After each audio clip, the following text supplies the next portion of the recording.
ভিন্ন স্বাদের কিছু ট্রাই করতে চাইলে এই রেসিপিটা তৈরি করতে পারেন। এর জন্য প্রথমে এখানে আমি গাজর নিয়ে নিয়েছি। গাজরগুলোকে আমি ছোট ছোট টুকরো করে কেটে নিয়েছি। তারপর ওইগুলোকে আমি ব্লেন্ডারে জারের মধ্যে দিয়ে দিচ্ছি। সাথে দিয়ে দিচ্ছি 1 কাপ পরিমাণ তরল দুধ। এবার এটাকে ঢাকনা দিয়ে ঢেকে খুব ভালোভাবে ব্লেন্ডারে ব্লেন্ড করে নিচ্ছি। দেখুন আমি একেবারে মিহি একটা পেস্ট তৈরি করে নিয়েছি। তারপর চুলায় একটি পাত্র বসিয়ে দিয়েছি। সেখানে দিয়ে দিচ্ছি 2 টেবিল চামচ পরিমাণ ঘি। অবশ্যই কিন্তু এখানে ঘিটাই ব্যবহার করার চেষ্টা করবেন, এতে করে টেস্ট অনেক ভালো আসে। তারপর ঘিটা কিছুটা গরম হয়ে আসলে আগে থেকে ব্লেন্ড করে রাখা গাজরের মিশ্রণটা দিয়ে দিচ্ছি। তারপর এই গাজরের মিশ্রণটাকে ঘিয়ের সঙ্গে খুব ভালোভাবে 3 থেকে 4 মিনিট ভেজে নিচ্ছি। এ পর্যায়ে কিন্তু অবশ্যই হাতে সময় নিয়ে ঘিয়ের সঙ্গে গাজরের মিশ্রণটাকে খুব ভালোভাবে একটু সময় ভেজে নেবেন, এতে করে রান্নার শেষে এটা খেতে অনেক বেশি মজাদার হবে। তারপর দিয়ে দিচ্ছি এখানে আমি হাফ চা চামচ এলাচের গুঁড়ো। এবার এলাচের গুঁড়োটাকেও খুব ভালোভাবে নেড়েচেড়ে মিশিয়ে নিচ্ছি। তারপর দিয়ে দিচ্ছি এখানে আমি 1/4 কাপ পরিমাণ গুঁড়ো দুধ। গুঁড়ো দুধটা দিয়েও সব কিছুর সঙ্গে খুব ভালোভাবে নেড়েচেড়ে মিশিয়ে নিচ্ছি। দেখুন খুব ভালোভাবে মিশিয়ে নিয়েছি। তারপর দিয়ে দিচ্ছি এখানে আমি হাফ কাপ পরিমাণ সুজি। সুজিটা দিয়েও খুব ভালোভাবে নেড়েচেড়ে মিশিয়ে নিচ্ছি। আর এই পর্যায়ে কিন্তু অবশ্যই অনবরত নেড়েচেড়ে মিশিয়ে নিতে হবে। আর লক্ষ্য রাখতে হবে যাতে কোনোভাবে এটা পাত্রের তলায় লেগে না যায়, কারণ সুজি দেওয়ার ফলে কিন্তু এটা অনেকটাই আঠালো হয়ে গেছে, তাই চেষ্টা করবেন অনবরত নেড়েচেড়ে এগুলো মিশিয়ে নেওয়ার। তারপর দিয়ে দিচ্ছি এখানে আমি 1/3 কাপ পরিমাণ চিনি। মিষ্টিটা আপনারা আপনাদের স্বাদ মতো বাড়িয়ে কমিয়ে ব্যবহার করতে পারেন। এবার চিনিটাকেও খুব ভালোভাবে নেড়েচেড়ে মিশিয়ে নিয়ে যখন দেখবেন এগুলো পাত্রের গা থেকে উঠে উঠে আসছে, ঠিক তখনই বুঝে নিতে হবে এই মিশ্রণটা কিন্তু একেবারেই তৈরি হয়ে গেছে। দেখুন দেখে নিশ্চয়ই বুঝতে পারছেন ঠিক কীরকম পর্যায়ে আসলে এগুলোকে পাত্র থেকে উঠে নিতে হবে।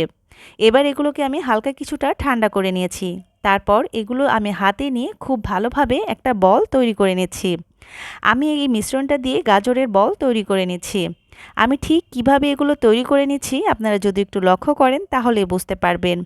আর একইভাবে আমি সবগুলো তৈরি করে নিয়েছি।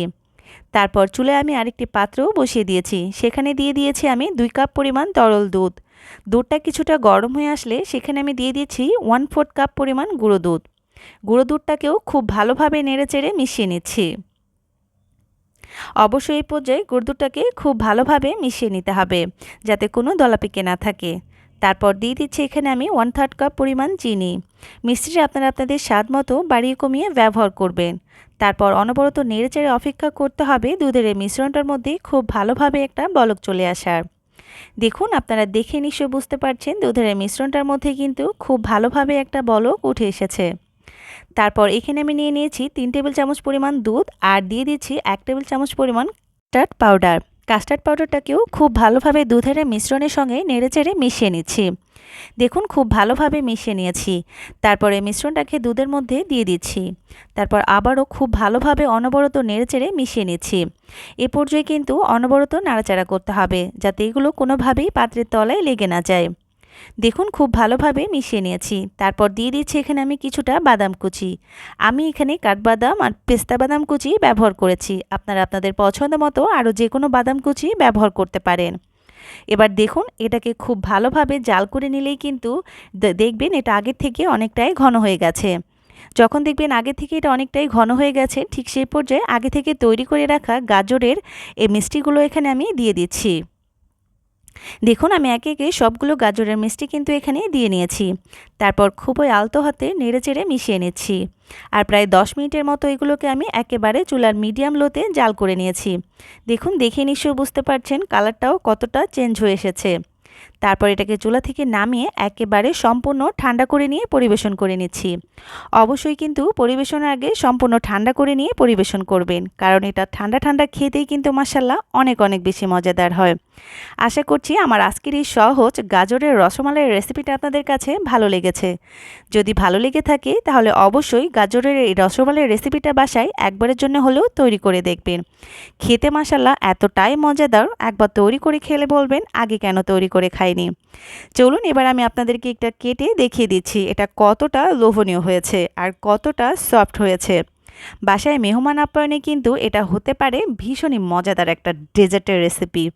আমি আজকে খুবই সহজ নিয়মে গাজরের রসমালাইয়ের রেসিপিটা আপনাদের সঙ্গে শেয়ার করেছি। আশা করছি যারা কখনো এই রেসিপিটা ট্রাই করেনি তারাও আমার এই রেসিপিটা দেখে খুব সহজেই বাসায় গাজরের এই রসমালাই রেসিপিটা তৈরি করতে পারবেন। এটা তৈরি করা যেমন সহজ, খেতেও মাশাআল্লাহ ঠিক তেমনই মজাদার। আশা করছি আমার আজকের এই সহজ রেসিপিটা আপনাদের কাছে ভালো লেগেছে।